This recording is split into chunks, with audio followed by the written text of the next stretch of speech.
Baik, pada kesempatan ini saya akan coba memberikan overview tentang kuliah cyber security, kuliah keamanan jaringan. Di dalam kuliahnya juga saya terpaksa harus mengajarkan teknik hacking itu seperti apa. Cuman orang banyaknya belajarnya teknik hackingnya doang nih. Padahal jujur duitnya nggak ada di situ sih. Kecil lah duitnya ada. Hanya beberapa orang mungkin bisa dapat duit gede di situ. Tapi duit gede benernya bukan di situ sih sebenarnya. Duit gedenya di keamanan jaringan dan di forensik sih sebenarnya. Cuman nggak banyak yang bisa belajar sampai level itu. Tapi udahlah, kita akan coba kasih lihat kuliahnya di situ. Anda bisa bikin account di lmsono.center.id/modal. Silakan klik login. Di sini kalau Anda pertama kali dan bikin account, di sini bagian bawah sini ada tulisan create new account. Klik sini, masukin nama, password yang Anda mau segala macam. Jangan lupa passwordnya harus ada angka, tanda huruf besar, huruf kecil, tanda-tanda baca. Gitu ya. Email address, first name, last name, kota, country segala macam, terus create. Oke. Banyak orang nggak tahu, bahkan bikin account ini nggak tahu. Jadi banyak email ke saya nanyanya, Pak Ono saya pengen belajar, terus caranya gimana? Iya bikin account aja udah beres. Cuman susah ya. Kalau Anda sudah punya akunnya Anda bisa masuk. Biasanya saya suka scanning server ini. Kalau ada orang yang masuk, langsung saya masukin ke kuliah-kuliah saya. Jadi Anda nggak perlu ngeklik enroll di kuliahnya, saya akan masukin biasanya. Tapi kasih waktu 24 jam ya. Saya biasanya scanningnya sehari sekali dua kali gitu. Kalau iseng saya bisa berapa kali sehari, cuman jangan terlalu mengandalkan yang itulah. Kalau Anda sudah masuk, kita bisa lihat. Saya akan menjelaskan tentang overview cyber security. Tapi di sini ada kuliah-kuliah yang lain, saya kasih lihat dulu. Ada IoT, ada jaringan komputer, ada streaming, ada macam-macam, dan yang paling baru adalah kuliah data engineering. Sebenarnya ini yang banyak dicari orang, yang ini sih data engineering yang ini sih sebenarnya. Cuman ini belum diupdate. Kuliah benernya ada di Dharma Jaya, di mesin lain. Saya kasih lihat dulu. Cuman ini buat mahasiswa Dharma Jaya aja ya. Kuliah Dharma Jaya seperti ini data engineeringnya. Ini sudah diupdate habis-habisan. Yang di Ono Center masih belum terupdate seperti ini. Jadi ini update-nya. Di sini ada ujian-ujiannya dan ini akan dimulai sebulan lagi lah kira-kira. Jadi mahasiswa Dharma Jaya akan ngelihat yang versi yang paling barunya. Yang di sini versi agak baru. Tapi nanti selesai yang ini saya akan update yang ini juga, jangan khawatir lah. Jadi Anda tetap kuliah di sini aja, tetap aja nggak apa-apa. Kuliah data engineering yang ini. Nanti ini akan saya update materinya. Kalau di sini masih kuisnya masih terbatas. Kalau yang sana udah sadis banget kuisnya. Oke, kita akan masuk ke cyber security hari ini.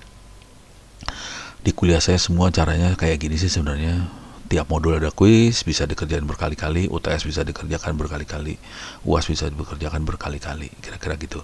Dan saya biasanya kasih pilihan buat Anda untuk dapat nilai A kalau mau nulis buku atau mau ngikutin ujian gitu. Oke, ini juga berlaku buat Anda yang ada di internet, walaupun free.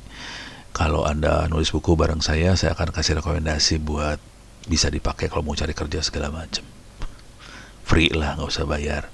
Kalau nulis buku nanti royaltinya juga buat Anda juga sih. Jadi nanti waktu saya masukin penerbit, royaltinya nanti waktu bikin perjanjian segala macam, duitnya buat Anda bukan buat saya. Itu. Nulisnya boleh bareng saya, nggak masalah. Ntar saya arahkan supaya jadi bukunya. Gitu. Ini saya kasih tawaran gratis lo, gila lo. Cuma nanti kita tektoknya pakai email gila-gilaan ya. Jadi kalau Anda yang pernah kerja sama saya, kita akan tektokan pakai email gila-gilaan, dan ini kita hampir tiap hari kan email-emailan bolak-balik. Ini salah, itu salah, ini salah, itu salah.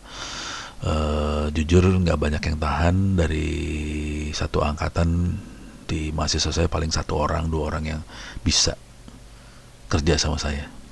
Sebagian besar rontok karena kerjanya bakal berat banget.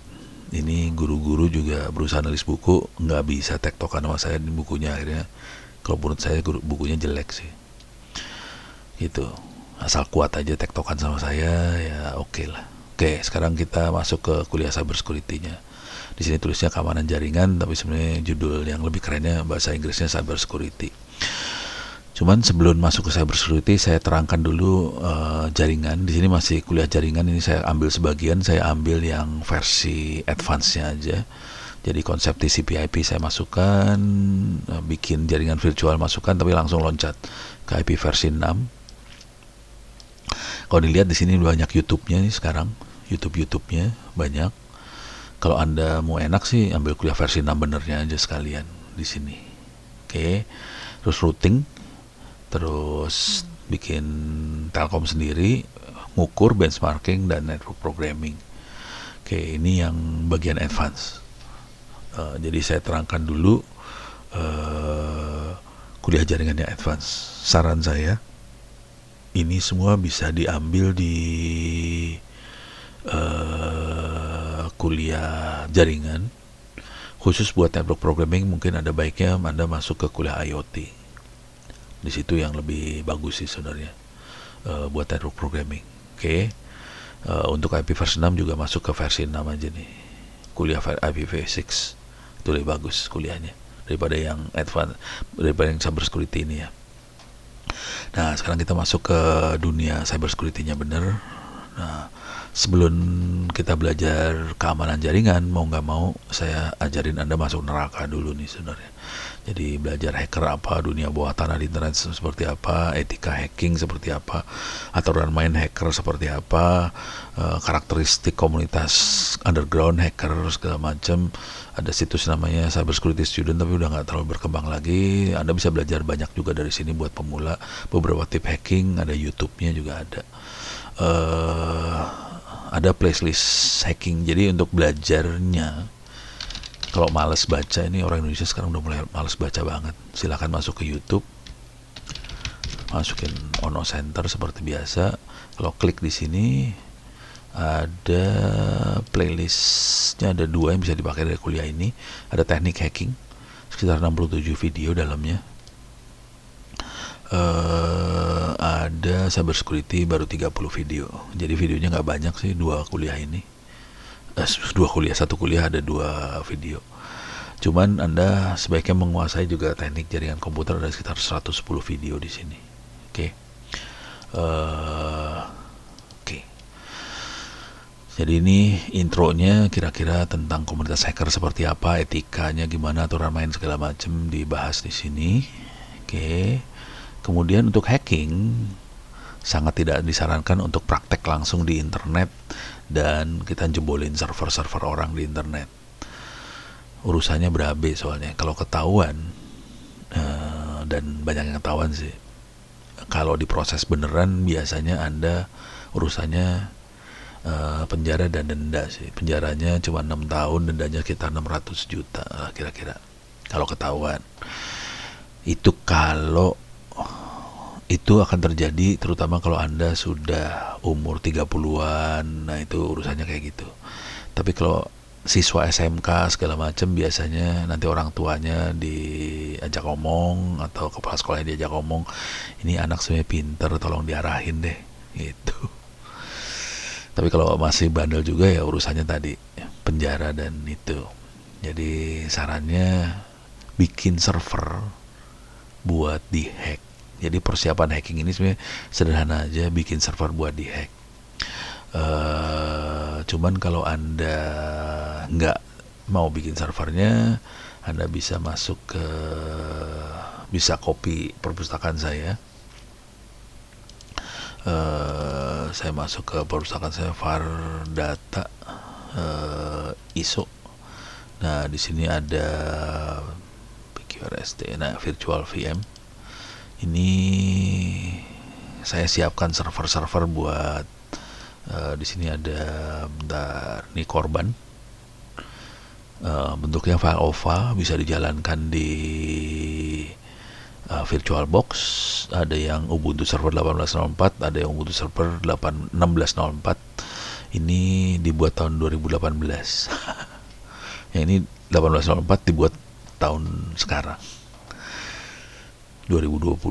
Nanti bulan 4 sebentar lagi ada 20.04. Ini file OVA ini bisa dijalankan di VirtualBox dan Anda bisa bikin server, bisa langsung pakai server korbannya.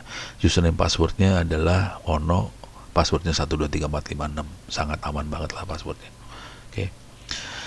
Jadi file-file yang dibutuhkan sebenarnya udah ada, bisa di copy dengan cara mengirim harddisk. Buat Anda yang belum tahu cara ngirim harddisknya, silahkan dibaca di LMS Ono Center Wiki, ebook. Oke, di bagian bawah sini Anda bisa masuk ke cara buat ngopi harddisknya. Oke, kirim harddisknya bisa 1 tera, 2 tera, 3 tera segala macam bisa dikirim, dan selipin duit 20.000 kalau di Jakarta Bandung buat kirim balik tuh harddisk ya. Oke. Kalau nggak harddisknya jadi milik saya, bohong nggak? Oke, jadi kita kira perlu persiapan server.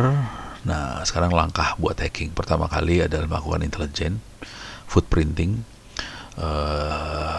pengintaian serangan dari hacker seperti apa, kemudian teknik scan sasaran segala macam.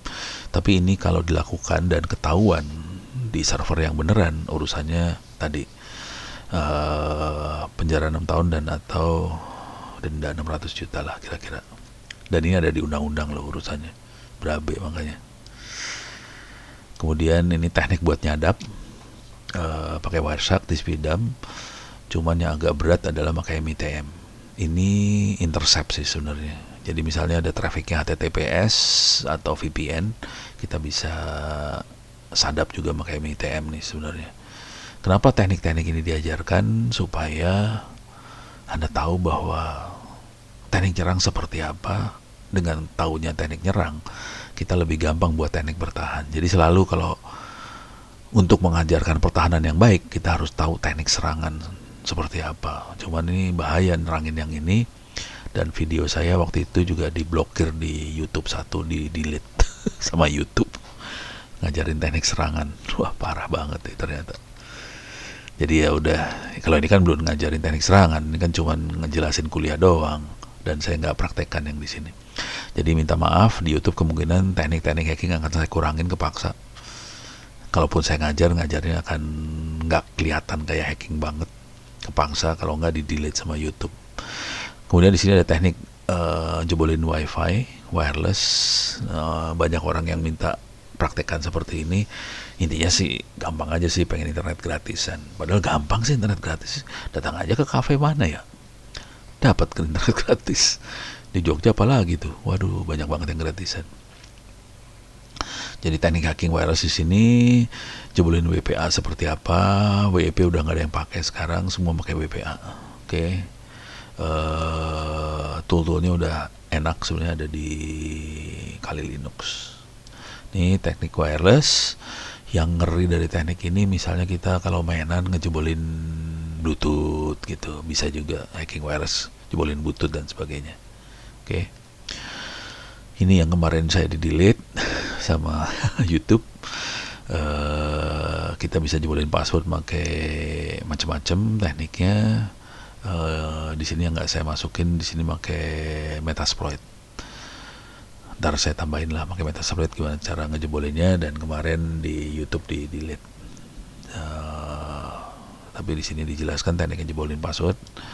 Kemudian teknik nyerang database seperti apa, pakai SQL injection segala macam diterangkan di sini. Ini SQL injection tapi ke DVBA ya. Ini damn vulnerable web apps yang dipakai. Ini diterangkan tadi di sebelumnya, dibikin server yang buat latihan serangan, makanya DVBA. Kemudian kita bisa melakukan belajar SQL injection segala macam di sini. Oke. Kemudian kita belajar DNS dan mendeface web di sini. Oke. Deface web yang paling sederhana sebetulnya terjadi karena data password root database-nya jebol sih, dan banyak sekali orang-orang belajar di SMK, di kampus-kampus belajar bikin webnya pakai XAMPP, dan kita akan konfigurasi database pakai phpMyAdmin lewat web. Dan ini yang bikin jebol webnya gampang. Jadi XAMPP, phpMyAdmin oke, gampang banget buat belajar. Tapi kalau itu dipakai di internet yang beneran, ya gampang banget buat dijebol juga akhirnya. Jadi saya tidak, kalau kuliah di saya nggak akan pakai SIMPP buat belajar bikin web. Jadi pakai langsung install Apache di server, pakai MySQL-nya command line semua, dan ini lebih susah buat dijebolnya. Oke, jadi SIMPP, PHP-MyAdmin tidak recommended sama sekali buat diajarkan maupun buat dipakai. Jadi biasanya kalau guru ngajar langsung dipakai buat cari duit. Ya udah, konsekuensinya jebol itu ya. Ini ada 13 langkah buat di face web, bisa dipelajari. Udah di face kita bisa routing webnya, bisa kita ambil rootnya segala macam di sini. Oke. Banyak di kantor-kantor segala macam kita melakukan file sharing, printer sharing segala macam. Kalau ada kayak gituan di kantor di mana, ya kita bisa masuk ke situ dan kita bisa nyerang sih dari file sharing, printer sharing yang ada di kantor-kantor. Oke. Ini teknik yang terakhir buat serangan, ajarinnya kayak gitu, kemudian UTS, dan sekarang kita belajar bagaimana caranya buat masuk surga. Jadi yang pertama, gambaran umum tentang network security seperti apa, kemudian dasar pengamanan server seperti apa. Mungkin yang paling sederhana bisa kita lihat 20 tip mengamankan server. Tip-tip ini misalnya contohnya tip adalah password, gimana cara ngecek password, gimana cara kita ngeset kalau orang misalnya 3 kali gak nyoba password langsung di ban selama berapa menit atau berapa jam gitu. Jadi kita bisa atur di sini sih 20 tip ngamanin server. Ini servernya Linux banget ya. Server Windows nggak rekomend sih sebenarnya. Saya lebih nyarankan kalau server makanya Linux lah udah. Terus kirim email, kita bisa ngamanin server mail segala macam, diterangkan di sini pakai mail scanner buat kalau ada mailnya ada virus segala macam, gimana cara ngamaninnya. Oke. Ini server, ngamanin server, kemudian mulai belajar namanya firewall. Jadi banyak kerjaan-kerjaan di kantor segala macam bukan hackingnya yang jadi duit, tapi kemampuan buat ngamanin ini yang jadi duit.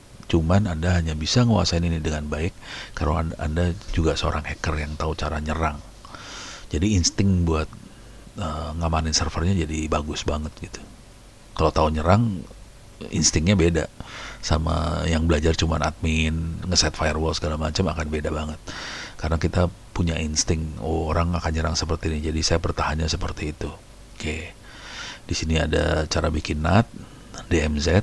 Kalau kita pengen server lokal, kita bisa pakai DMZ. Oke. Dan ini adalah prosedur yang sering dipakai buat transfer file dari remote ke server lain pakai SSH atau secure copy buat transfer file. Perhatikan di sini transfer file sama sekali tidak pakai FTP. Jadi banyak sekolah-sekolah, kampus-kampus waktu kita belajar bikin web pakai XAMPP, udah gitu transfer file HTML-nya kita waktu bikin web design pakai HTML segala macam, transfernya pakai FTP. Waduh, kacau dah. Waktu itu saya sempat jadi penasehat buat di TVRI. Misalnya TVRI aja pakai FTP waktu itu transfer filenya. Waduh, saya bilang waduh lu gila aja lu pakai FTP. Mudah-mudahan sudah berubah pakai SCP, tapi susah banget yang ngerubah orang ya.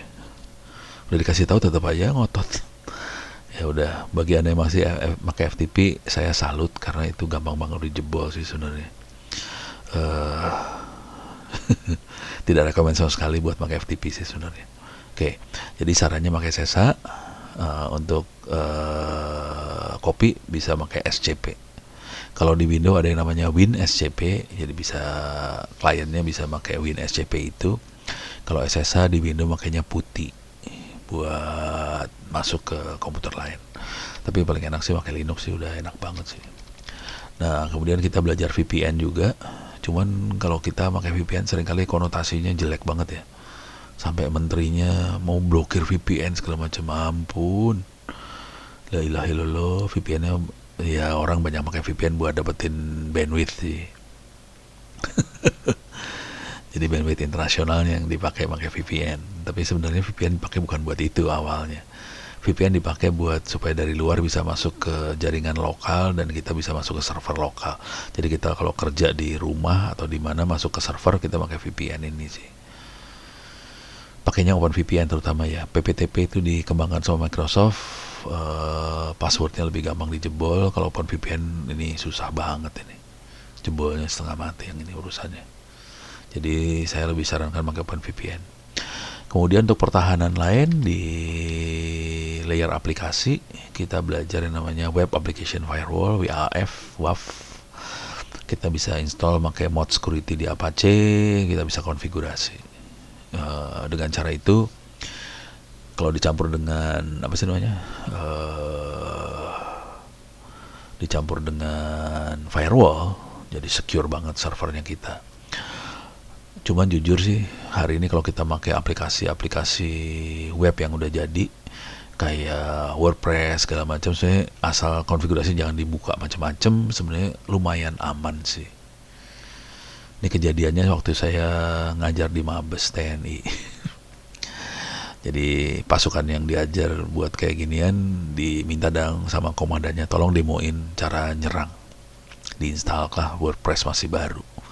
Ya nggak bisa diserang kalau WordPress baru mah, aman banget.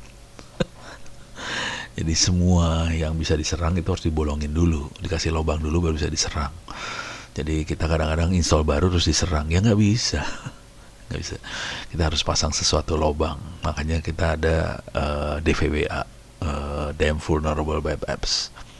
Ini pertahanan di level aplikasi. Firewall adalah pertahanan di level jaringan. Jadi ada pertahanan di jaringan. Ini semua Anda bisa ngerti kalau kita ngerti konsep jaringan. Jadi protokol itu ada lapisan-lapisannya. Pertahanan juga berlapis-lapis. Ada di bawah, di jaringan, ada yang di atas di aplikasi. Kalau sampai hacker itu berhasil masuk, kita tetap harus bisa bertahan di mesin itu. Jadi kita harus bisa deteksi ada hacker berhasil masuk, ada yang namanya tripwire, kita harus bisa copy seluruh partisi. Jadi kalau ada apa-apa nanti copy balik tuh partisi. Oke, ini di backup. Ini buat deteksi serangan yang masuk ke dalam langsung. Kita belajar pertahanannya seperti apa, supaya deteksi kalau ada file yang berubah kita deteksi semua. Oke. Ada check rootkit, ada chown, chmod, ada find, ada tripwire apa segala macam. Ini deteksi pertahanan di level mesin. Di sini ada lagi buat deteksi serangan dari luar, pakai intrusion detection system. Kita bisa pakai snort apa segala macam. Ada surikata apa segala macam buat deteksi serangan, intrusion detection system. Kemudian kita belajar yang namanya enkripsi. Di sini ada GNU-PG, ada OpenSSL segala macam. Di sini juga kita bisa evaluasi pertahanan SSL-nya di internet banking. Situs internet banking cara ngevaluasinya seperti apa, kita bisa lihat ya. Ini sertifikatnya yang nerbitin siapa segala macam. Cuman aturan di Indonesia yang penerbit sertifikat itu harus lokal di Indonesia. Wah, seru sih sebenarnya. Karena semua internet banking melanggar hukum kalau udah kayak gitu. Karena mereka pakai luar semua.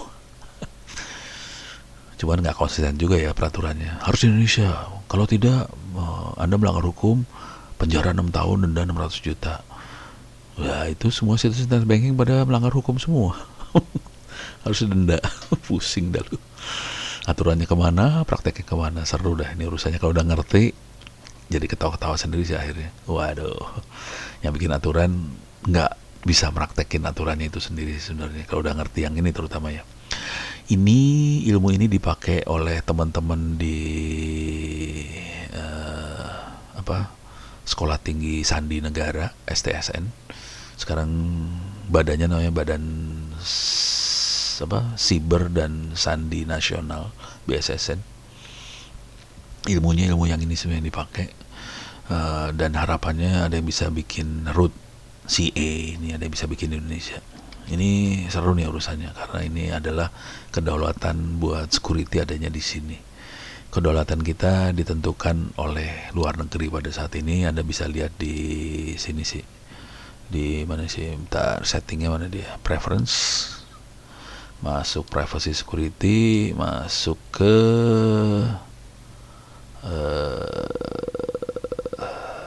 mana dia, security sertifikat.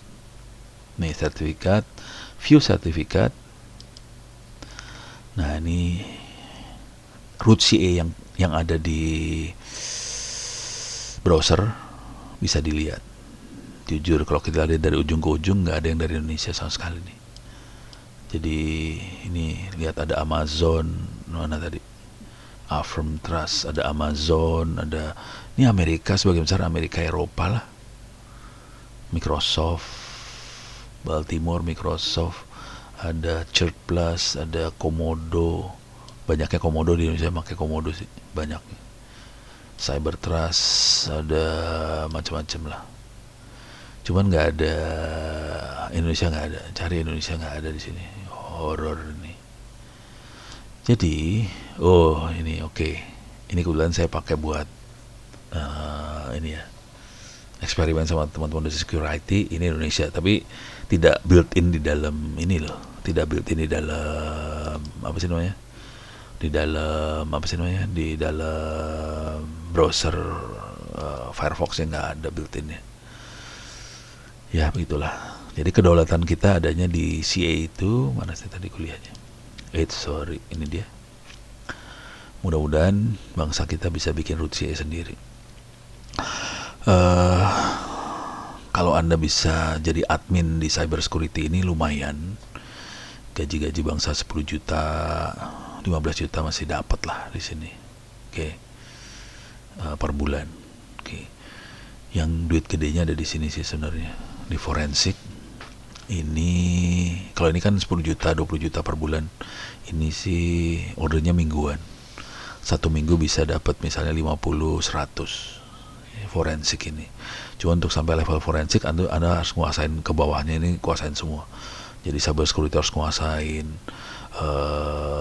hacking nguasain, jaringan komputer yang advance nguasain, baru Anda bisa masuk yang ini.